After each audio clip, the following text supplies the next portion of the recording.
मुझे हलवा बनाने की जो प्रक्रिया है उसे बता दो ताकि मैं भी स्वयं जा करके इसी प्रकार का हलवा बना सकूं और उसका स्वाद ले सकूं।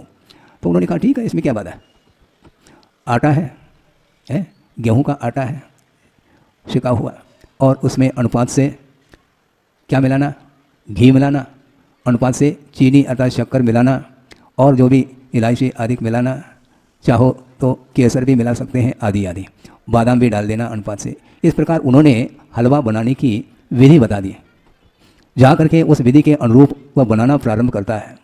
जो जो चीज़ें उसमें डालने के लिए कहा था उन सबको ध्यान में रख करके अनुपात से डाल दिया और हलवा बन गई। हलवा बनने के उपरांत जब स्वाद लेना चाहता है उस समय उसको स्वाद नहीं आया।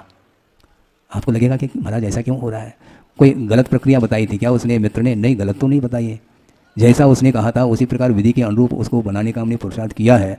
इसके उपरांत भी उसमें स्वाद क्यों नहीं आ रहा है, या उस मित्र को ही जाकर के पूछना पड़ेगा।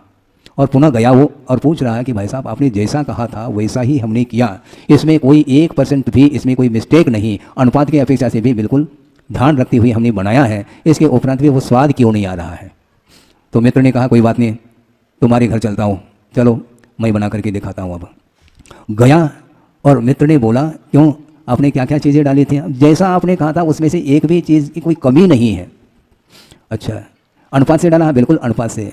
और केसर डालने के लिए भी हमने कहा था ना? हाँ वो भी डाला है। केसर कहाँ से लाए? कहाँ से, क्या बाजार से लाए? अच्छा, कहाँ रखा है वो डिब्बी में है, थोड़ा दिखा सकोगे क्या? हाँ बिल्कुल दिखा सकता हूँ आपके सामने। और डिब्बी दे दी उसने, दे दी तो उसने सूंघ लिया, हाँ यहीं पर मिस्टेक है। क्या मिस्टेक है? इसी में मिस्टेक देखने को मिल रहा है। कौन सा मिस्टेक है?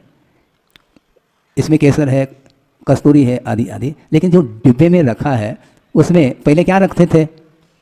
पहले हमने हिंगड़ा रखते थे हम, हाँ उस हिंगड़ा का, हींग जिसको बोलते हैं, उसकी गंध अभी भी उसमें आ रही है, और उस डिब्बे में हिंगड़े की गंध आती है, उसके कारण ही वह हलवा में भी वह गंध उसी का आ रहा है। इसके कारण वह स्वाद नहीं आ पा रहा है। कुछ ही क्षण के जो संस्कार हैं, हिंगड़े के संस्कार, वह समाप्त नहीं हुए, जबकि अनादिकाल से ये मोह के संस्कार निरंतर आत्मा के साथ संबंध को लिए हुए हैं। तो ऐसी स्थिति में धर्म रुचे तो कैसे रुचे? धर्म बहुत कठिन काम होता है, विषय छूटता नहीं, कषाय छूटते नहीं। धार्मिक क्षेत्र में भी फैसिलिटी की आवश्यकता पड़ती है, थोड़े बहुत भी विपरीतता हो तो सहन नहीं कर सकते हैं और धर्म की बात करते हैं। धर्म की बात करना अलग वस्तु, किंतु धर्म को अपने जीवन में उतारना एक अलग वस्तु है। इसलिए सम्यक दर्शन, सम्यक ज्ञान और सम्यक चारित्र, ये तीनों धर्म के रूप में स्वीकार किया है, क्योंकि आत्मा का जो स्वरूप है, स्वभाव है, उसको भी धर्म कहा है।